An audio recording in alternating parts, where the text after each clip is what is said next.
Yeah, hello everyone. Welcome to Truth Be Told Ministries. My name is Brian Kastner, and today is Tuesday, March 18th, 2025. Today's subject, you saw in the title, is what is so important about a Jew. And if you're watching this video, you probably have questions, and you probably had questions for a long time if you have been going to church and you're a Christian. And you've been wondering, why is the Jew talked about so much in the Bible? So, years ago, and I think it was a Bible study. It could be a church service, but I believe it was a Bible study. There was a question asked by a woman, and she asked this question. She said, "What is so important about a Jew?" And I was thinking, you know what? That's a great question, because I always wondered that myself too. And this was like over 10 years ago, I believe. Well, that question never got answered. The pastor never attempted to answer that question at all, because probably he didn't know. But I think if he did know, I'm not sure if it would actually even answer that question, to be honest with you. But anyway, so I thought, well, after doing all my studies, and I came up with my own ideas of what is so important about a Jew. And I think I'm going to put something together here today that I hope that you get something out of it. And I hope that if you understand the same things that I understand, that it will explain a lot of the stories in the Old Testament and New Testament, but mostly the Old Testament, of why the Jews are mentioned so much and why the Jews had so many problems with other people. So I think the importance of knowing what a Jew is even very important to know today. It will help you understand the completeness of the Bible itself. So I think what I'm going to do, I'm going to start off by going into the story of Adam and Eve, because people have a general idea of the story of Adam and Eve. I'm not going to get into the whole creation of everything, but I want to let you know, one day I will teach on that, about Adam and Eve and mankind, but I'm going to teach it a little bit today. I'm just going to briefly cover it. That on the sixth day when God created man, that word man is not a man. This word man in Genesis is plural, meaning mankind, because he created them male and them female. So them male is plural and female plural. So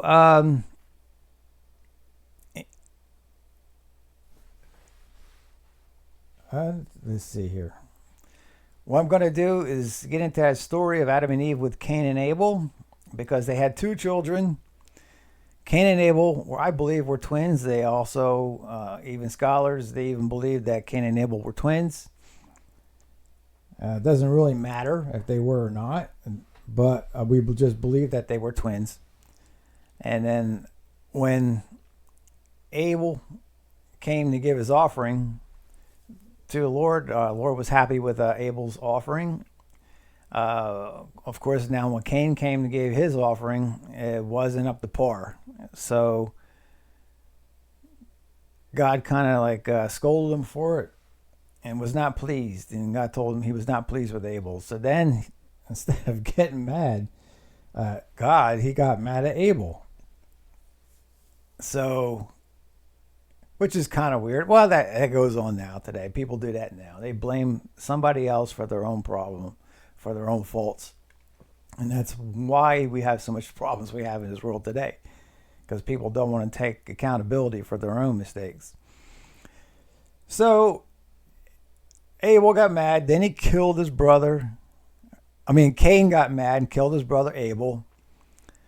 And then I'm going to go teach a little bit from that story on a little bit, that there were other people on earth besides Adam and Eve and Cain and Abel, because they didn't have a sister at that time. So God would have never allowed intercourse between a brother and sister, because it's always been an abomination. It mentions that incest is an abomination to the Lord, and it has always been that way. So this is not what the story is about, actually, but this is a good setup. It ties in, let's put it that way. So what I'm going to do is go to the other screen and just go over that story just a little bit briefly. And let's switch screens here. We're going to go into this program. It's called eSword. You can get eSword for free online. It's downloadable. You can use it in Windows. You can use it, I believe, in Apple products. Now I think they do have an Android version of it. They haven't had it for years, so I do believe they do have one now, but it's not as good as what the Windows version is. It's not even close. But I use this all the time, and that's what we're looking at right now. So I'm going to go to Genesis 4, verse 10. I'll just talk about Cain a little bit here. So I'm going to read Genesis 4, verse 10. And the Lord said, "What have you done? The voice of your brother's blood is crying to me from the ground." And verse 11, "And now you are cursed from the ground, which has opened its mouth to receive your brother's blood from your hand.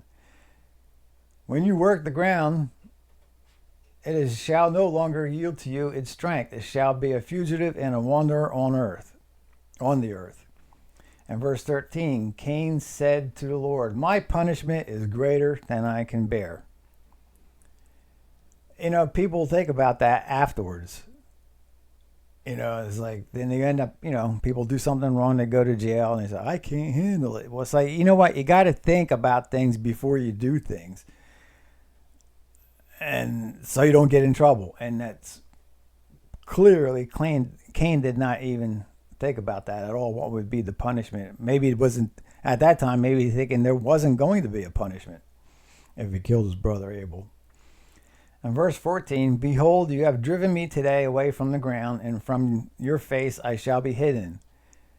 I shall be a fugitive and a wanderer on the earth, and whoever finds me will kill me."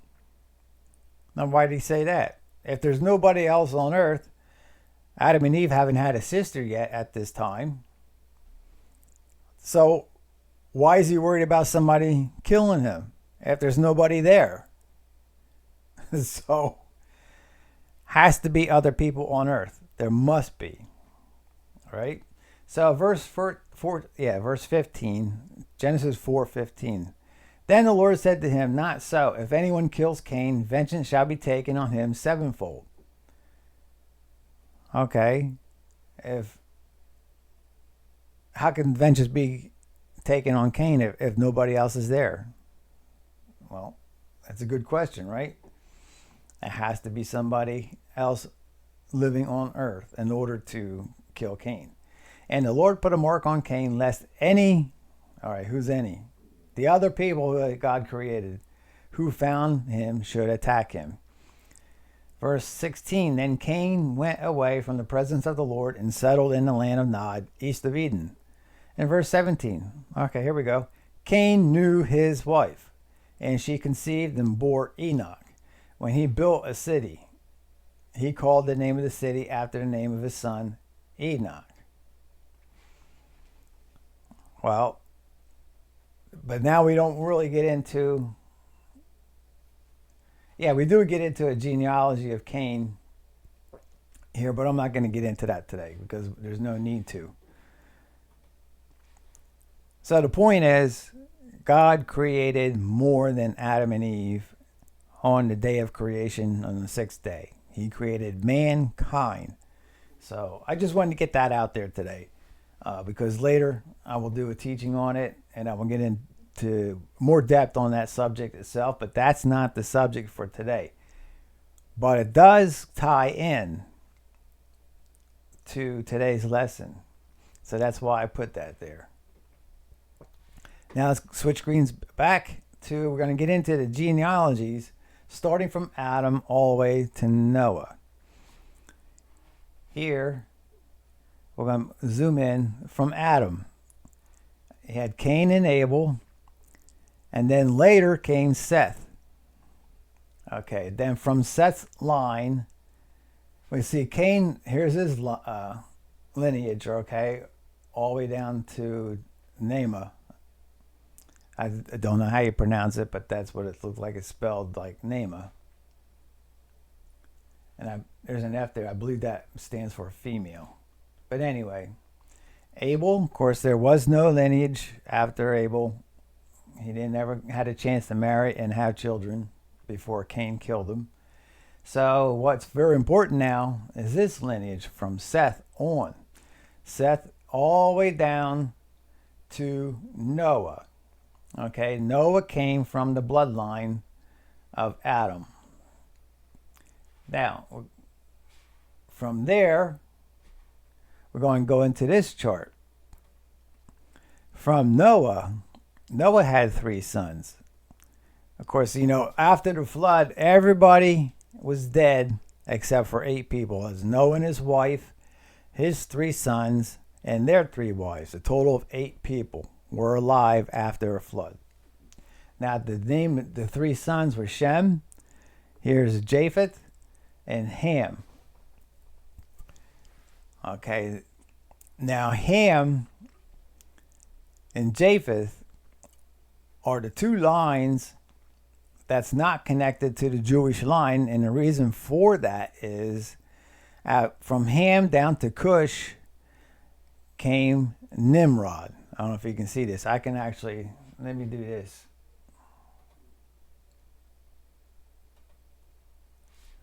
Oh,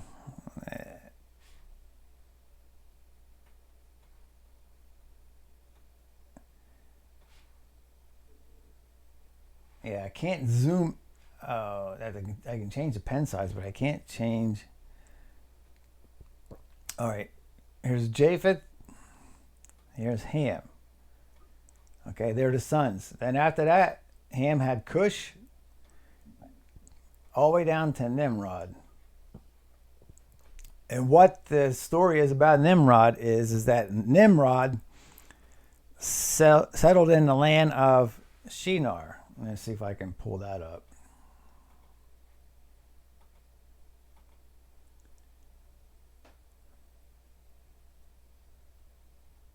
I didn't pull that. Let me see if I can find that. I had it.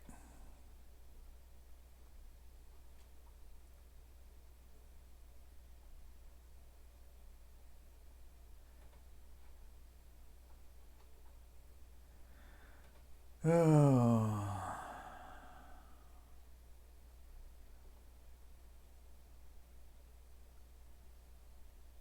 Well, oh, here it is.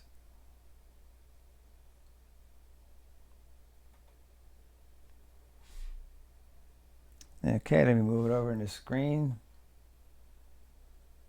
All right, let's switch over. Let's see if I can get this lined up.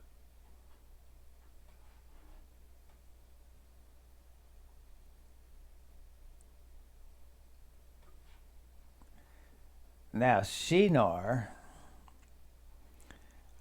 I don't know if you can see it, but Shinar is that green section right here. The lighter green. I can't, this is a PDF format, so I can't circle in on this one. But that right here is Babylon. Okay, the pronunciation of this land is called Shinar, which means land between 2 rivers. So it's the Tigris and the Euphrates. We call it Euphrates, but it's Euphrat. I guess back then that's what it was called. And then Babylon ended up being the city where they built the tower. And who built that tower was Nimrod. Okay, down here is Nimrod, the last person I circled. Now, when Nimrod disobeyed God, Nimrod was building that tower. The reason he built the tower because he didn't have faith in God, and when God said he was never going to flood the earth again, Nimrod didn't believe him. He didn't have faith in God. So he figured, well, if he decides to flood the earth again, he was actually mad at God because he flooded the earth at one time and he didn't want his family to be destroyed in the flood. Well, the only reason God destroyed the people in the flood to begin with, it was because they were disobedient. So what's he going to do? He's going to be disobedient. So he's not going to have faith in God. And then next thing you know, he turns around and he starts hating God. So he's going to build a tower, hoping that if the flood ever came again, he could build a tower high enough that he could never be flooded out. So that's where the problem all started again. After everybody was killed in Noah's flood, it all starts all over again with Nimrod. And then those two sons of Noah, I believe the way it sounds in the Bible that Japheth and Ham and all the family after them, they're the ones who became changed at the Tower of Babel. So what I'm going to do is get into, now let's do this. We're going to talk about the Gentiles. Where'd they come from? My thoughts on that, the Gentiles started there. And what my point was going to be is that from Noah and out of Shem's lineage came all the way down to Abraham, right here. And then from Abraham, from Sarah's lineage to Isaac, and then to Jacob, came out of these 12 tribes of Israel. Right here, they're all in red right here. Reuben, Simeon, Levi, Judah, Issachar, Zebulun, Gad, Asher, Dan, Naphtali, and Joseph and Benjamin. Now, out of these 12 tribes, all right, before they ended up in Jerusalem and these 12 tribes showed up,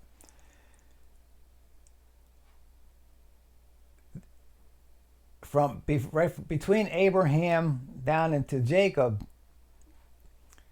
they didn't really have a name, but they were known as Israelites. Before that, they were known as Hebrews, because the language that Noah and Shem, the original language, there was only one language. I'm going to get into that reading. This line right here, if you follow my line here, if you can see it, they became Jews. I'm going to show you how they became Jews. But Japheth and Ham, they were the ones who were transformed at the Tower of Babel because they were disobedient. And those people are not part of that lineage of Jesus' lineage. So what I'm going to do, we're going to read a little bit out of Gentiles. We're going to get into a little bit deeper. I'll probably come back to that chart again. This is an explanation of the Gentiles and shows the difference between a Gentile and a Jew. And it talks that there is a difference. But if it is by grace, it is no longer on the basis of works. Otherwise, grace would no longer be grace. This is out of Romans 11:6. Now in Romans 11:7, what then? Israel failed to obtain what it was seeking. The elect obtained it, but the rest were hardened.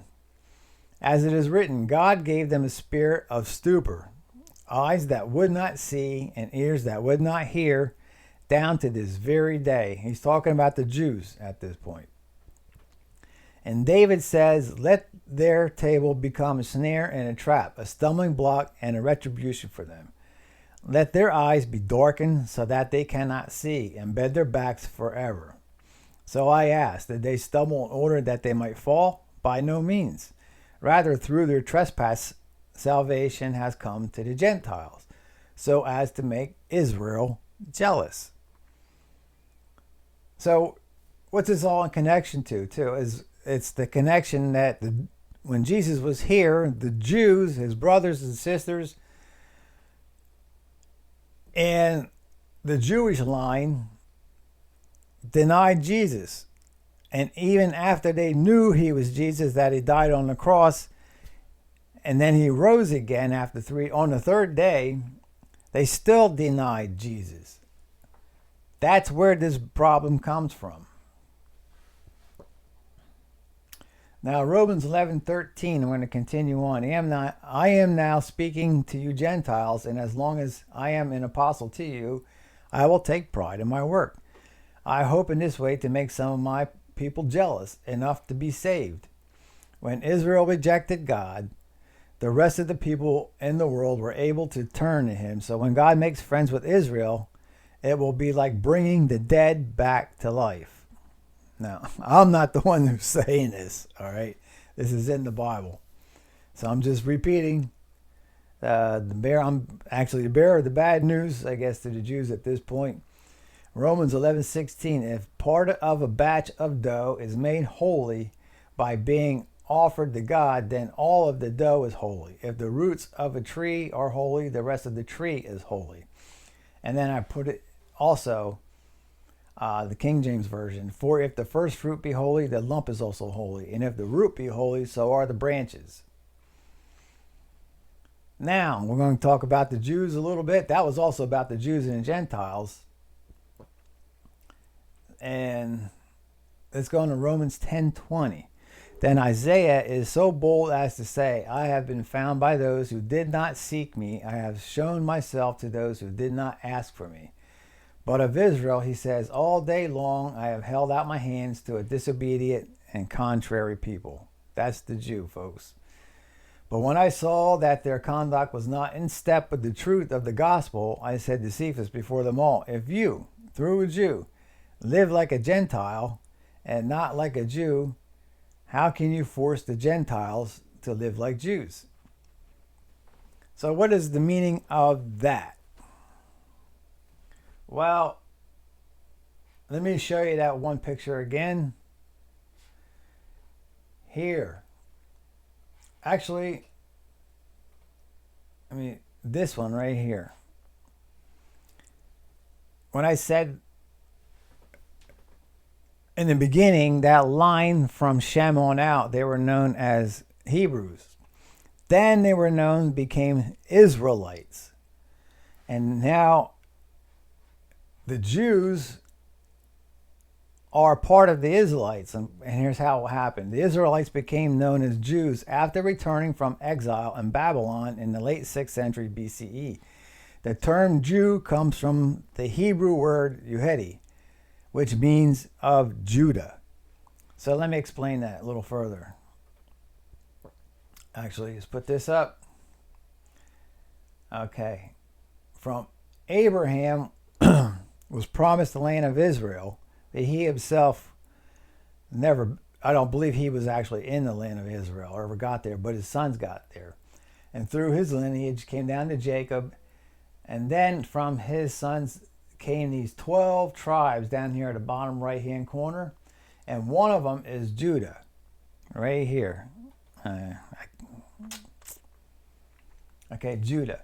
And out of Judah, out of those 12 tribes, what eventually happened was the 11 tribes decided they didn't want anything. They wanted to be disobedient. They didn't want anything to do with God, basically. They just wanted to separate themselves. However, Judah got its name from the land, or the land of Judah, which is the tribe of Judah, came up, because they were only ones obedient, that tribe, well, the tribe of Judah were only ones that became obedient to God. They came up with the Judaic religion, which is the religion of the Jews. The Jews from Judah, their name just got shortened, and because they had to give a name to the Jews. I guess like if you say the land of Massachusetts, there's a little city called Boston. And those people that live there are called Bostonians. So it's similar to that. Like I live in Pennsylvania, and we're called Pennsylvanians. So the tribe in Judah, and that tribe, that land of Judah, the people that lived there or was in that territory, they became named as Jews. And they were Jews, and that name stuck because they were the only ones who were obedient to God at that time. Okay, but then they became disobedient too as well. So let's go back to, all right, not to this one. Yeah, this one.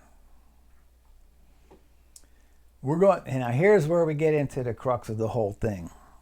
We're going to go back to the generations of the son of Noah.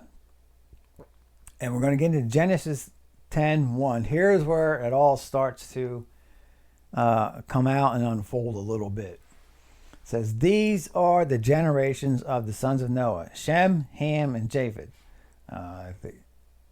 So I showed you in this chart right here, Shem, Japheth, and Ham.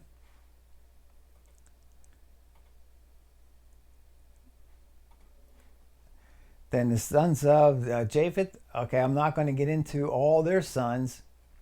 We're going to get down to, after the lineage of Japheth, it says, from these, the coastland peoples spread in their lands, each with his own language and by their clans and their nations.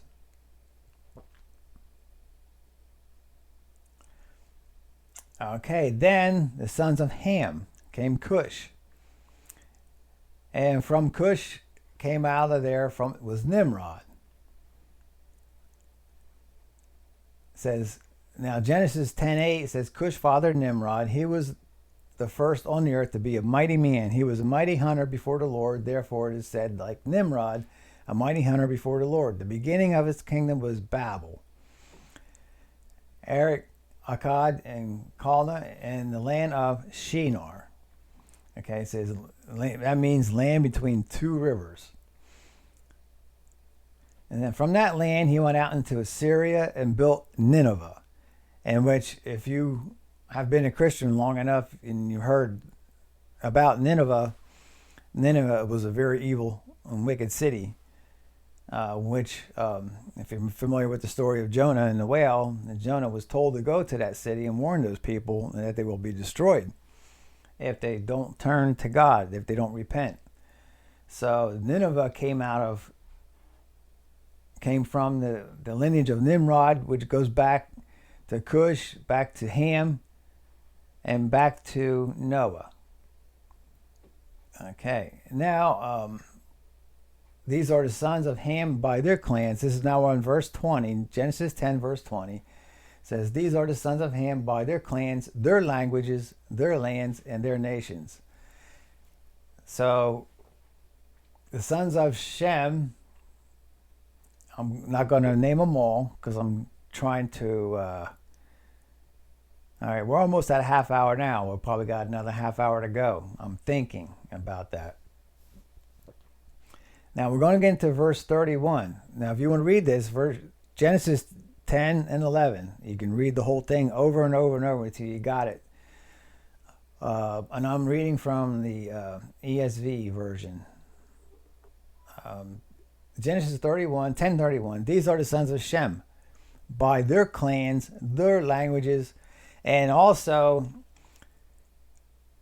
Shem is the Jewish line of I should say the Jewish lineage, all the way down to Jesus.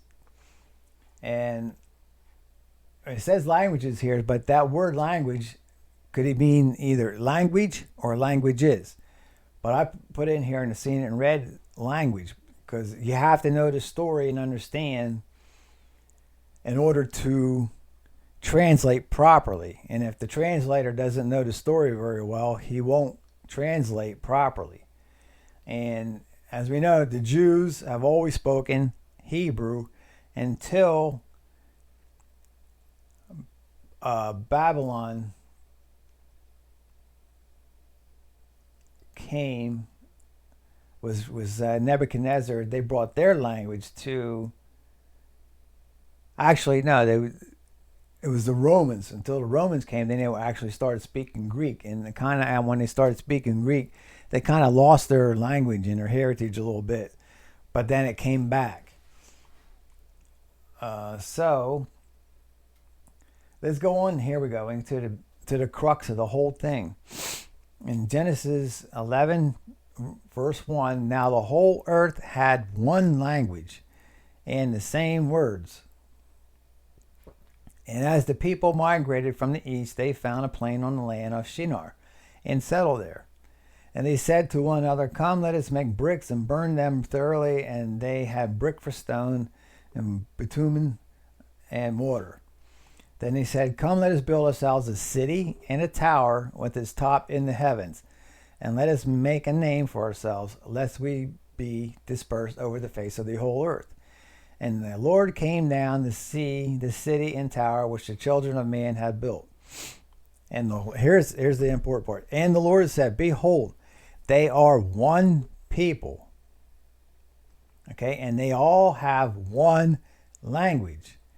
And this is the only this is only the beginning of what they will do. And nothing that they propose to do will now be impossible for them. Come, let us go down there, confuse their language so that they may not understand one another's speech.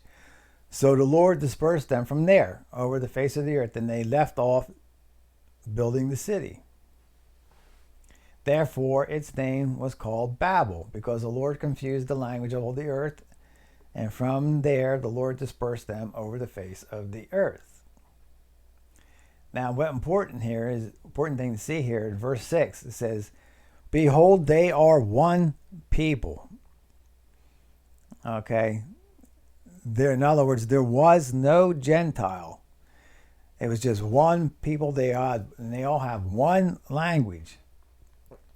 So when God came down and confused their language, now they are spread out throughout the earth, and you got to understand their looks had to change there too. Otherwise, why bring up this point about that they are one people? He had to change their DNA then at the Tower of Babel. And the only way we know that is look what we have today. It wasn't because of a mistake. It wasn't because things got out of hand and genes got out of hand. It's that God changed them at the Tower of Babel. They changed their looks. They changed their DNA. But I want you to understand is that they are a one people. All right, they all came from the lineage of Noah. Okay, which Noah is known to be a Jew. So we go back to this chart. However, see that Japheth and Ham, those two lineages, those are the people, that is the lineage of the people that changed. These are the ones that got known as Gentiles later in the Bible. But Shem was the son of Noah. His lineage came all the way down to Abraham, which became known as an Israelite, came all the way down to Jacob, all the way down to these 12 tribes, became known as Jews, came down to the tribe of Judah, then became known as Jews. But it's the same people. These are the people who were not changed at the Tower of Babel. So why am I saying that? Well,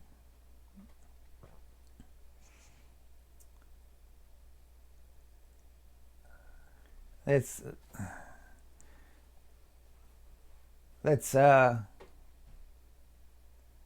that was the beginning of many problems that we have on earth. That's where we start talking about the Jews and the Gentiles, mostly in the New Testament. The Gentiles are talked about so much. The Gentile means it's another word. If you're not a Jew, you're a Gentile. If you're a Chinaman, you're a Gentile. If you're a German, you're a Gentile. I don't care where you're from. If you're not in that lineage of Shem, then you're a Gentile. But we are in that lineage of Shem now because, well, we go all the way back to Noah. Everybody goes all the way back to Noah, and everybody's related all the way back to Adam. Even though we became Gentiles. Anyway, let's see. Yeah, right here, that lineage continued on until today. We have the Gentiles that came from Japheth and Ham. And also, they were connected to Noah. And Noah is connected to Adam. So, which means we are all connected all the way back to mankind, starting from Adam. All right, Acts 17, verse 26. And he made from one man every nation of mankind to live on all the face of the earth, having determined allotted periods and the boundaries of their dwelling place, that they should seek God and perhaps feel their way toward him and find him. Yet he is actually not far from us, or far from each one of us. So now we want to get into the last lesson. I talked about the two witnesses, which is one of my, I think, harder teachings to teach. I'm going to go over it again just slightly today. But what happens is, what I just told you is that we all came from the lineage of Noah and all the way back to Adam. And that we were made from the Jew. Okay, even though Noah wasn't called a Jew, we still come from that Jewish lineage. But we are a Gentile because we are the ones who are changed. So let's get into, and God talks about this, and he does a comparison with the Gentiles and the Jews between an olive tree and a wild olive tree. So we're going to go to Romans 11:17. You Gentiles are like branches of a wild olive tree that were made to be a part of a cultivated olive tree. That's talking about the Jews. You have taken the place of some branches that were cut away from it. And because of this, you enjoy the blessings that come from being part of that cultivated Jew or cultivated tree. But don't think that you are better than branches that were cut away. Just remember that you are not supporting the roots of that tree. Its roots are supporting you. What's he mean by that? It means that the Gentiles didn't come first. Okay, the roots, the tree, was the Jew, came first. And then the Gentiles came from the Jewish line. So maybe you think those branches were cut away so that you could be put in their place. That's true enough, but they were cut away because they did not have faith. And it's talking about, he's referring to Nimrod right here, because Nimrod is the one who did not have faith.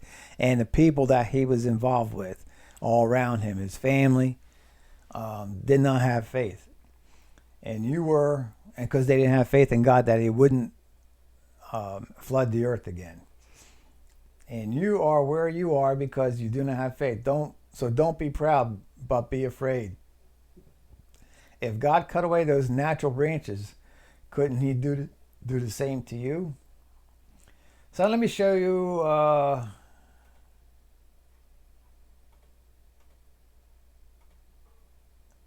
okay, here's an olive tree. And these are shoots that come off an olive tree.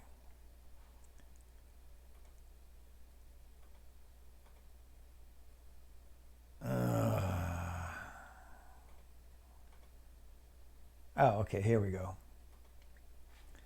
So I want you to see, this is what a wild olive tree looks like, which God is referring to that as being Gentiles. And it shows that the olive is a different color, but it's actually just ripened. And here is a regular cultivated olive tree, which he's referring to as a Jewish olive tree, which is the natural tree, and its fruit is green. But what they do, and we don't need a land of Shinar anymore. Okay, I got that olive tree. Wild olive trees are propagated from seeds. Okay, in other words, the wild olive tree is started from the seed from an olive. But the cultivated one, which is the Jewish tree, all planted using shoots that grow from the base of the tree. Remember I showed you that shoot? What they do is they take the shoots and replant them. And then that starts, then the tree is as a natural representation. I guess the tree grows differently from when it grows from a seed and from a shoot. So the shoots are, and I'm not an olive tree cultivator, so it's a little hard to describe. But also, when we talk about grafting in, I haven't, let me see if I can find,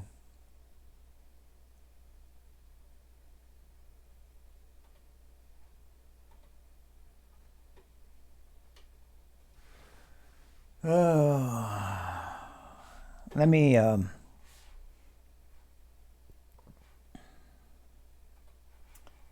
okay, let me just get back to this. So what we want to do is continue on with this story. If you know anything about grafting, you can look it up on YouTube.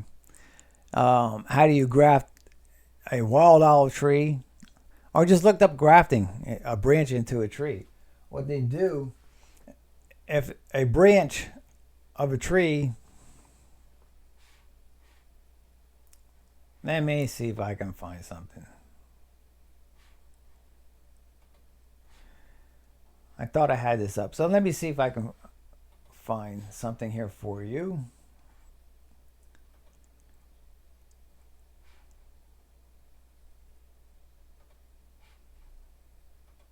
And let's see.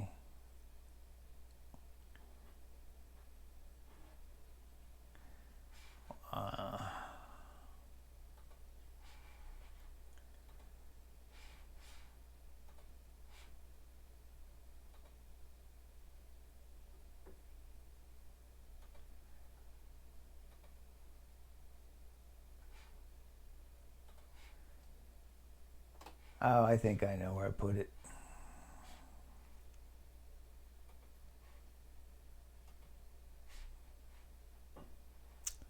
Let me just give me a second here.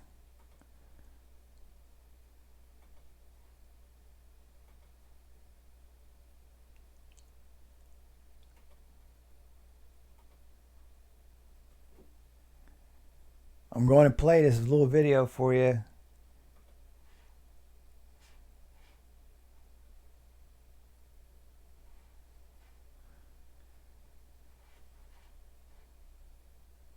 All right, let me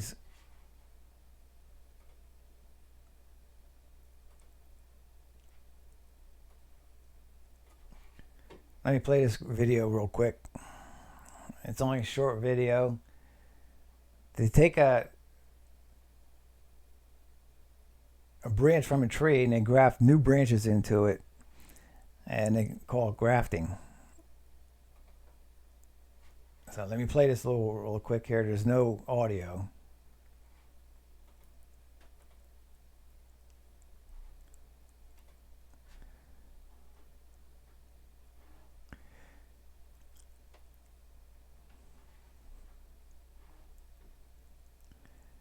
Okay, and you can put 1, 2, 3, as many as you want.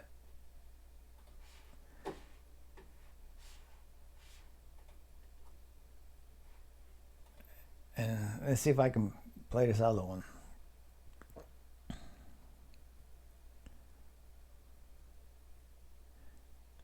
Okay, that's called grafting. And what they're doing, you can create various different kinds of fruits that way too as well. You can start with a lemon tree and add a branch from an orange or a mandarin tree, whatever one, and graft that together and then come up with your own hybrid. So basically, that's what grafting is. But God talks about the olive trees and is referring to the Jews and the Gentiles when he does that. So All right, we already talked about that. So let's get back to here.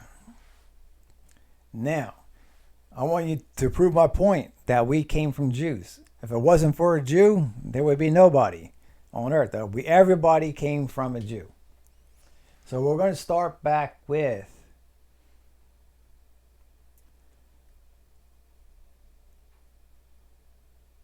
Romans 11:19. Maybe you think those branches were cut away so that you could be put in their place. In verse 20, it says, that's true enough, but they were cut away because they did not have faith. And you are where you are because you do not have faith. You do have faith. So don't be proud, but be afraid. If God cut away those natural branches, couldn't he do the same to you? Now you see both how kind and how hard God can be. He was hard on those who fell, but he was kind to you, and he will keep on being kind to you if you keep on trusting in his kindness. Otherwise, you will be cut away too. Now here we go. We're going to start to get into the nitty-gritty.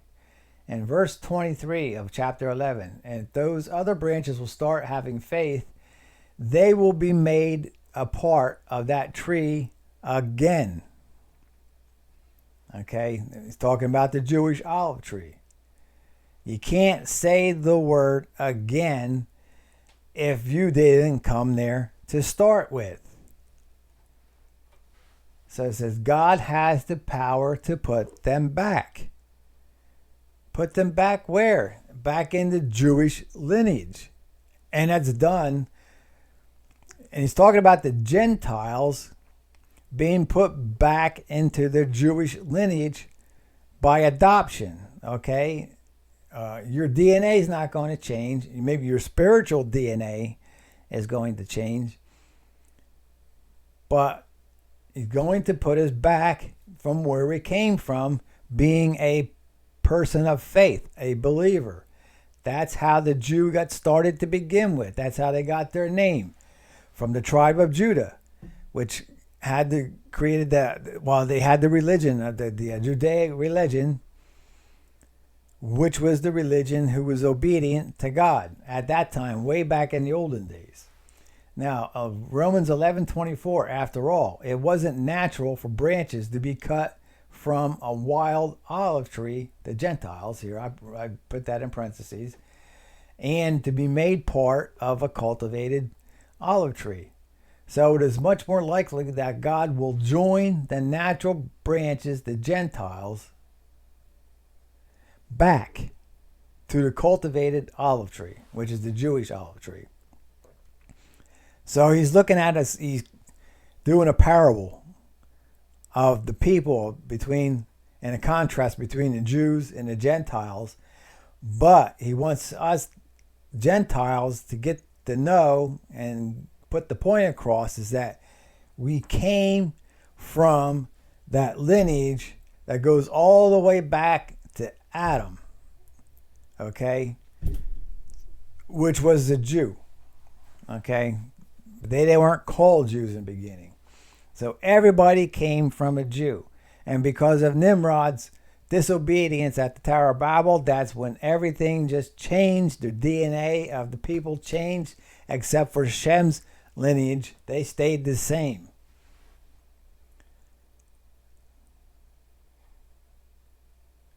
Now, verse 25 says, my friends, I don't want you Gentiles to be proud of yourselves. So I will explain the mystery of what has happened to the people of Israel. Some of them have become stubborn, and they will stay like that until the complete number of you Gentiles has come in. What does that number mean? Well, it's not mentioned in the Bible, the number of the Gentiles, but it does mention the number of the Jews, and that is the 144,000 in chapter 10, I believe it is, in Revelation. I'm not 100% sure about that. Actually, I can look if I didn't close it.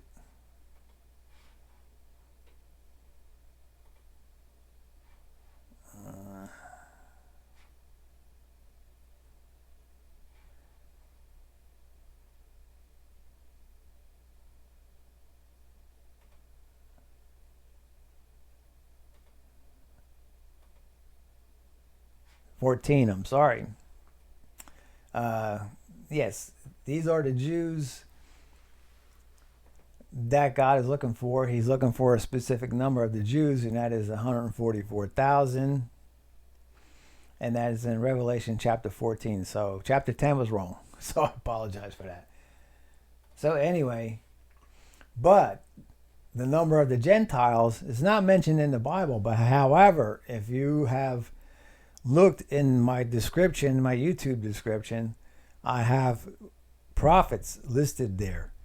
That through those prophets, God has been speaking through them and has been telling us what number he's looking for.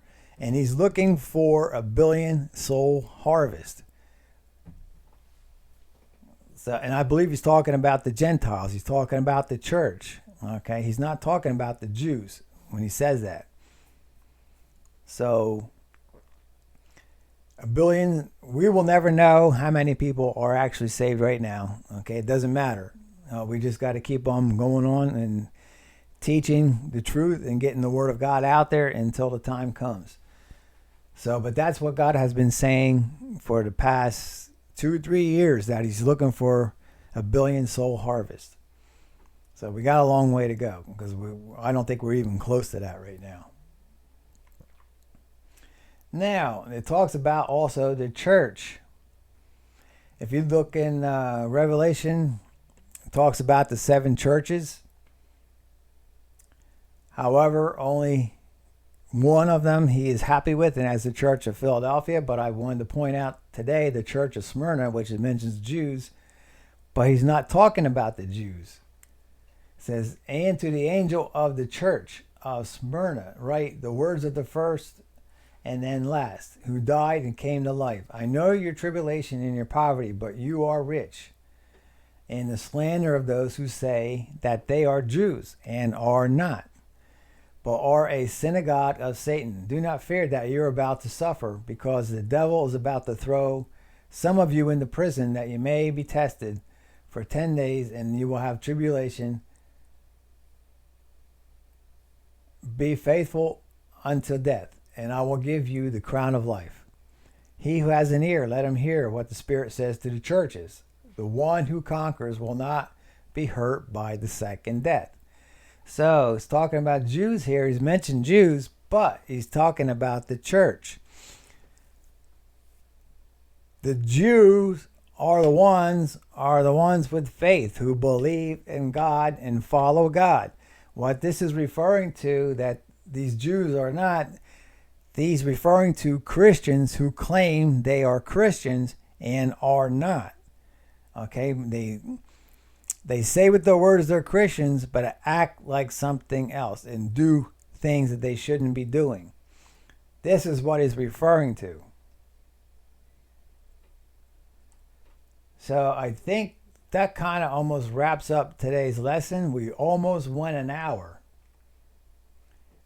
So to bring this home, in Romans 11:23 says, if those other branches will start having faith, that's the key, they will be made part of that tree again. The Jewish olive tree. That's what it's referring to. The Jewish lineage. God has the power to put them back. Okay? Meaning we're putting back into the lineage of the Jewish. After all, it wasn't natural for branches to be cut from a wild olive tree, the Gentiles it's referring to, and to be part of a cultivated olive tree, a Jew. So it is much more likely that God will join the natural branches, the Gentiles, back to the cultivated olive tree. So I think if you understand what God is saying there, is that all life started with a Jew. The Gentiles' heritage, their lineage, if you would be able to track it to 4,500 years ago, your lineage would go back into the Jewish lineage. It would go all the way back to Noah, which goes all the way back to Adam. And the problem started and split at the Tower of Babel because of Nimrod being the most powerful man at that time, and then ordering the Tower of Babel to be built because he did not have faith in God. That's how Gentiles started, because the Gentiles were known not to be a follower of God, but the Jews were. So I hope that describes and helps you understand now, like in the Old Testament, whenever a problem arises, it could be between a Gentile and a Jew. It could be a person who is a Jew and they were called Hittites and Amorites and all that stuff. And if they were Jewish, they got their names because of where they lived and who they were.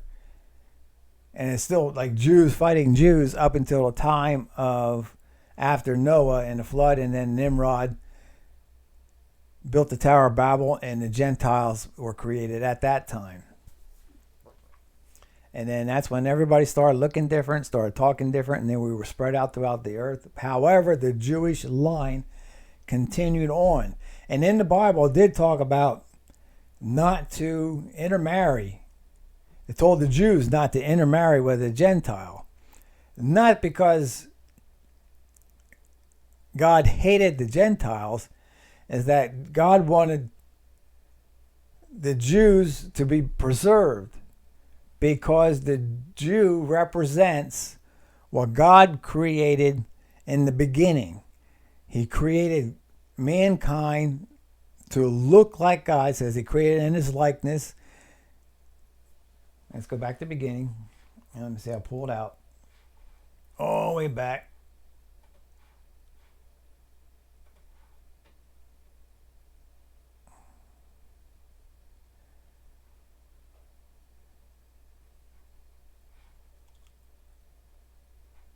Okay, verse Genesis. Okay, let's pull this up. Genesis 1, verse 26. Then God said. And when it talks about God, it's talking about the Father, the Son, and the Holy Spirit. Because there's a conversation going on too. It says, and God said, let us make man in our image. Okay, that's the Father and the Son having the conversation. Let us make man in our image, after our likeness. So in other words, they created mankind to look like God, which God is a spirit, but now he's creating a flesh body that looks like God after our likeness. And they are like God. In other words, we have the personality of God. We have, I guess personality just kind of tells everything. Or traits. We would act like God, talk like God, think like God. That's how Adam was the perfect creation in the beginning, because he was just like God on earth in the flesh. Now, he didn't have the total power of God, of course, but he was made in his likeness and the image of God. So it's kind of like when you have a hobby. It's like this was God's hobby. If you have a hobby and you created your first quilt, or if you're a male and you built your first hot rod, whatever. Okay, that's something that you will treasure forever. And let's put this back. That's something that you would treasure forever, because there's your first creation. It's your first thing that you've done. It's your first hobby. So you want to preserve that as long as you can. So that's why the Jews were told not to intermarry with the Gentiles, as to preserve God's first creation.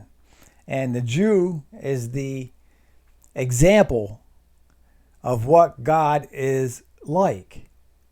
Okay, by their personality, by their likeness, what they look like, and how they act. So I mean, it might not be like that today. Adam probably was a little different than what the Jews act like today.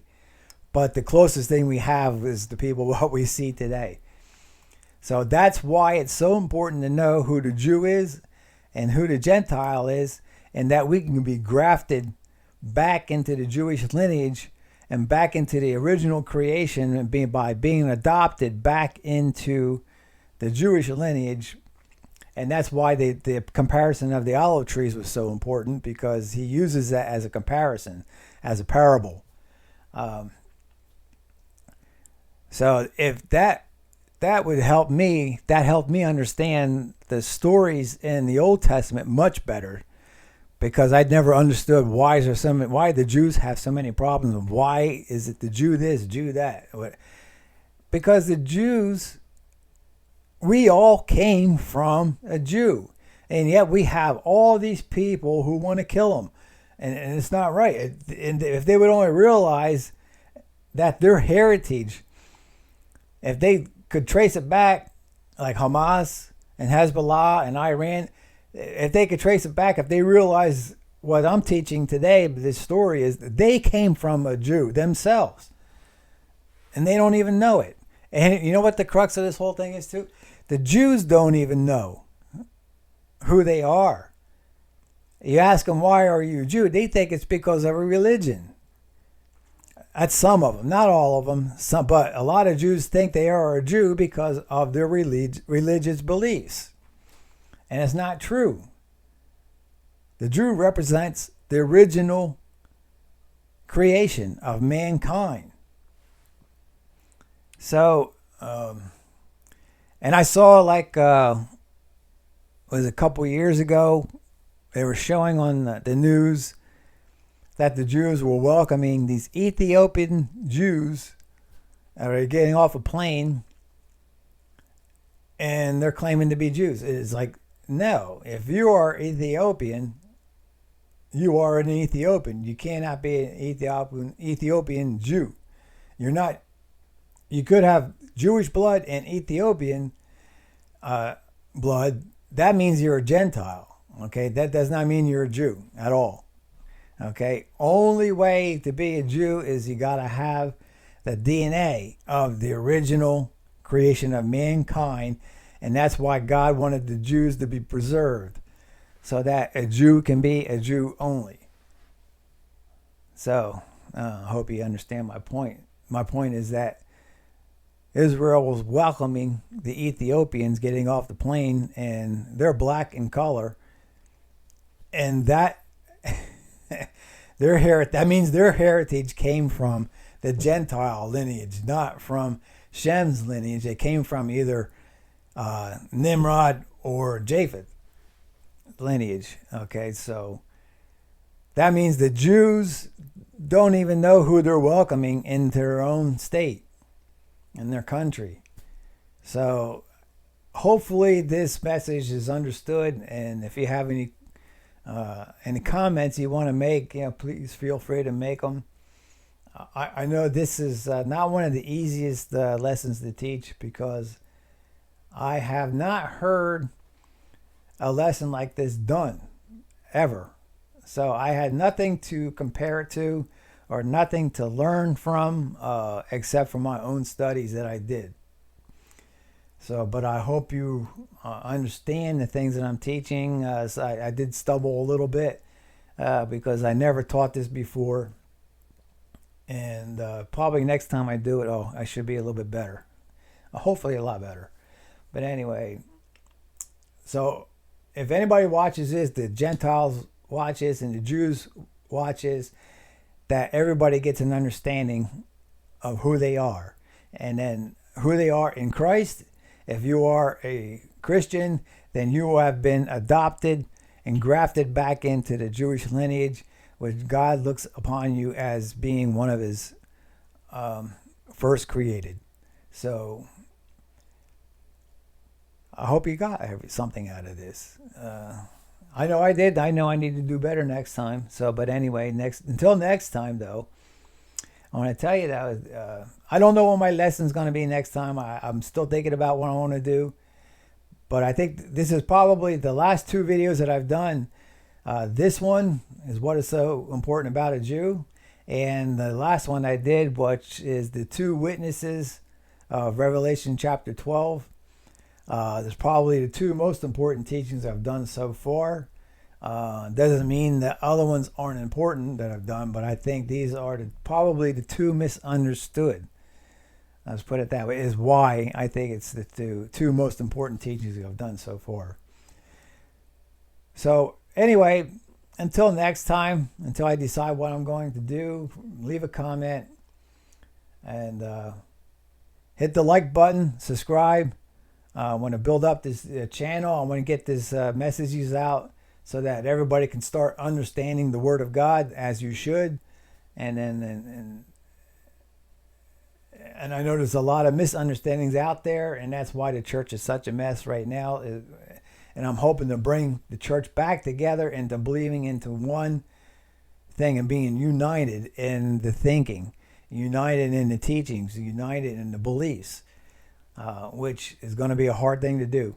So, but with God's power and God's help behind me, I think we can do it. So, but until then, I say God loves you, I love you, and God is absolutely good. See you next time.